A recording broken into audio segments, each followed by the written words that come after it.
I was at work yesterday and I was talking to one of my leaders. And it was interesting because she brought up the point of how people were not consistent in what they do or what they say. Like, for example, she asked me if I wanted to stay. At first I said yes. No, at first I said no. I said yes. And it was just like, the reason why I said yes the second time because the other one had to stay. I was just like, okay, well, if he has to stay, let me help him out. And then she was talking about how the communication is poor. Like the communication is very, very poor as far as, the organization. Like the organization is always changing their mind. They're very duplicitous, and it's very interesting because it's like a lot of times we think of leadership of like somebody being in charge, somebody being aggressive or being assertive. But yet a lot of times we don't think about leadership as someone being expressive, someone being, honest, telling the truth. And a lot of times they don't tell the truth. Especially, where I work, they don't tell the truth. They're not about telling the truth. It's all about whatever's can be in the moment. I understand things happen, things occur, things are, switch at the last minute, but at the same time, you should have an organizational system, and it's very insightful because it's like they're very scattered. It's funny because the person who brought me down the stairs was like, oh, yeah, you have a lot of energy. It goes everywhere. It's not focused. It's like, yeah, because this place is not focused. And it's funny because they bring me downstairs and it's just like, it's like whatever he said about me is more evident than even with the company. The company itself is like very scattered, very disorganized. Communication is poor. For example, like I had to reset my password, and then the person I need to, reset it with, or fix the machine, is never available. They're always dipping out. It's like these people who are in leadership, just like they're always dipping out. They don't want to deal with problems. They don't want to solve it. They're not interested in solving it. All they want to do is pass it off to someone else. And if they're not getting anything from it, they're like, oh, fuck it. But yet they get paid to do this. I don't really understand it.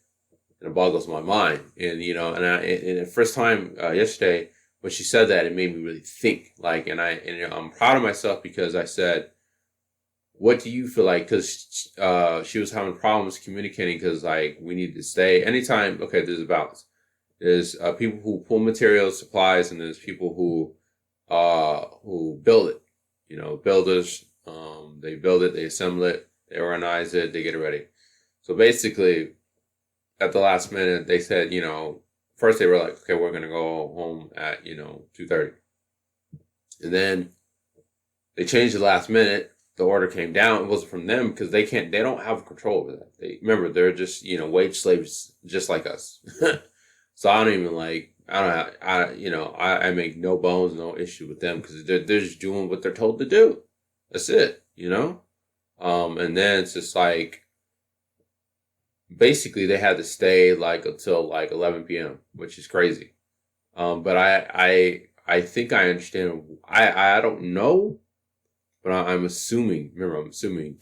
The reason why, because the other day, and I just thought about it, it's like, okay, why are they staying so late? I'm like, hey, let me look at this at a very open-minded, objective way. Like open-minded, like, okay, let me try not to like just judge it immediately. Like a lot of times I know I'll judge things, and like a lot of my coworkers will judge things without investigating. Judgment without investigating is dangerous.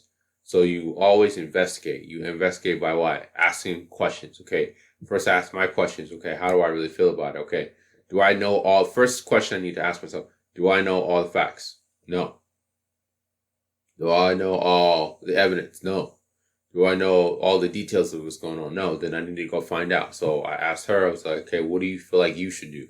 Because my natural instinct as a one, I want to like overpower. Like as men in our society, we're always taught to overpower, like women specifically, overpower anything, but especially women in leadership, we're always taught to overpower them. Always overpower, overpower. It's like, no, that's not how it works. Women don't lead like that. They lead in a different way. They lead in a very, they can be like overpowering and assertive, aggressive, and all that shit. But like they're open minded. They're more like a nurturer. They're like built to be nurturers. They're built to be like a mother. Like what does a mother do? Think about it. When you're in trouble or whatever, like your mom tells you, but like she at the same time she like disciplines you.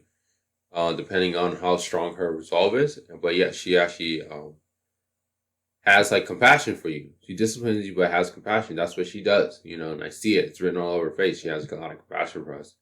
And a lot of times, I fail to realize that. Like, I need to be more compassionate towards other people. Like, hey, as in like understand what they're going through and like empathize with them. I may not agree with them. My job is not to agree. As a two, my job is never to agree or disagree. My job is to understand. See, it's a lot of times we're taught to either agree or disagree, but my job is to understand, like understand what they're going through. And with that, it's just like I could better like understand what's really going on, and then put it into context, like as in how does my idea fit into the whole broad idea of like what I'm doing, what they're doing, and how am I going to respond to that? And I thought about it because the other day was Tuesday, whatever. They had to go home early. I'm like, they had to go home like literally 4 hours early. Imagine you come to work and your boss tells you, oh, you got to go home, especially with this whole pandemic thing. You have to go home because like, oh, we don't have enough paper and pens, or the internet's not working. See, that's how we are. We're so dependent on all these other things. We don't know how to solve problems without technology. We just don't know how to do it. If something happens to where, and this is what, we all need to work on, including myself, it's like we need to be more independent. We need to have our own resources, our own supplies, our own materials. That's the problem. It's like me always, wanting something to eat, but I always go to McDonald's, I always go to Burger King, I always go to the fast food restaurants, and then the fast food restaurant doesn't close, but I haven't taken time to buy groceries or how to make, simple dishes like, spaghetti or something in the microwave. But maybe like, if you don't want to cook or you don't have time to cook, being independent, that's what independence means. Really just learn how to work with people, but at the same time, you don't rely on other people to do what you can do for yourself. Now, something outside of yourself that's different, like you don't know, or you can still learn. See, that's the thing. You still exercise independence, but you can still learn what you need to learn. But that was very insightful, like and I had to check myself. I'm like, wow, let me just consider what the hell she just said. And I did. And I was just like, wow, I need to like really ask more questions instead of me assuming and telling people. There's a place and time for that. Like it says, there's a place and time for everything. There's a time for everything. There's a place in time to question, to lead, and to listen. I think the core quality of any really good leader is like their ability to listen. Empathy is your ability to listen. Now, whatever you do after you listen, that's a whole different story. That's a whole different story. But your initial reaction and my initial reaction should be like one to listen, not to assume or just like going like, oh, I know it all, so therefore everyone should listen to me. See, that's the problem. It's an insecurity, like, it's an ego insecurity type deal to where I just like, I feel like I need to assert myself because if I don't, people are going to take advantage of me. People are going to run over me.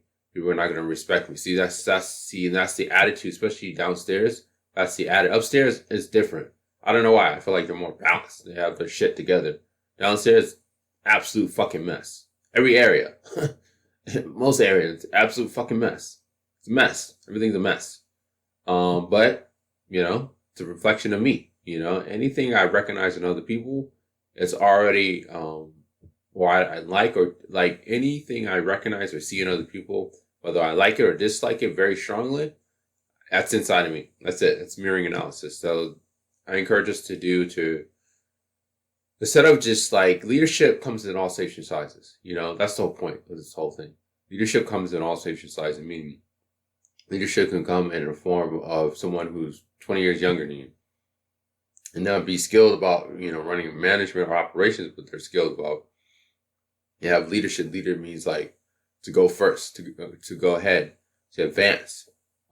Meaning like they see something, they see a need, they feel it, or they see an opportunity to take advantage of it, negative and positive. So that's what leadership, comes in all shapes and sizes. And that's what I'm learning with her.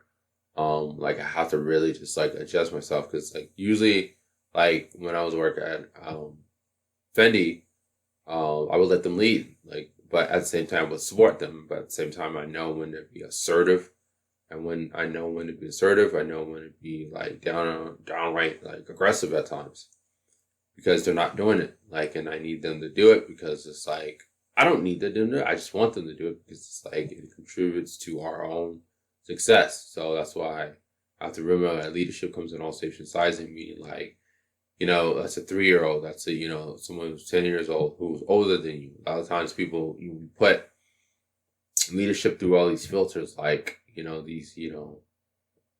these biases or discrimination, a lot of discrimination, like, oh, he can't lead because, his skin color, his background, his economic status, his, educational status, the, 4-year, 8-year indoctrination society's brainwashing program.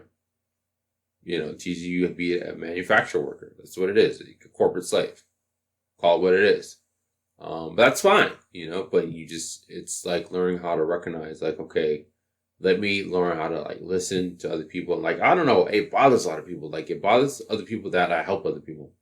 Like, it's crazy. It bothers other people. Like, it gets under their skin. Like, they're always talking to me about it. Oh, well, you help so many people. You should stop doing. Like, no, dude. That's how I'm designed. It bothers me. That means I need to do it more because it sheds light on what they need to do. And it's crazy because it's like, it allows them to feel empowered. That's the whole point. Like, we're supposed to get around each other and be like challenged, but at the same time, and yet at the same time, we feel empowered, like to take action, to change whatever we need to change, to move forward, to go forward. That's what moving forward, going forward means. It's like recognizing the problem, recognizing how, figuring out how to solve the problem, and teaching, learning how to have success with that problem. That's the solution. And then teaching others how to do the same. That's the whole point. Hope you find this video informative, beneficial. Others, sisters, behave.